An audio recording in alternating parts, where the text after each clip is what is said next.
Les événements militaires du 1er février révèlent une intensification des opérations sur le front ukrainien, avec des actions décisives de la part des forces russes. Les parachutistes d'Ussuri ont réussi à capturer et restaurer un véhicule blindé de transport de troupes M113, appartenant aux forces armées ukrainiennes. Cette opération témoigne non seulement de l'efficacité des forces russes, mais aussi de la complexité et de la brutalité du conflit actuel. Dans la région de Bogdanovka, le drone Lancet 3 de la formation Samara a détruit un canon ukrainien, marquant une nouvelle étape dans l'utilisation des drones de frappe par les forces russes. Ces technologies modernes, de plus en plus intégrées dans les opérations militaires, permettent des frappes précises et réduisent les risques pour les soldats au sol. Les drones jouent un rôle central dans la stratégie militaire contemporaine, rendant les opérations plus efficaces et létales. D'autres événements significatifs ont également eu lieu dans la zone d'opération spéciale. Des drones de frappe russes ont incendié une fortification ukrainienne, démontrant ainsi la capacité des forces russes à frapper des cibles stratégiques avec grande précision.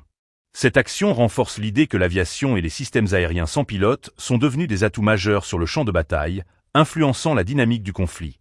Sur le front de Zaporizhia, le système d'armement Solncepiok a été utilisé pour réduire en cendres un bastion des forces armées ukrainiennes.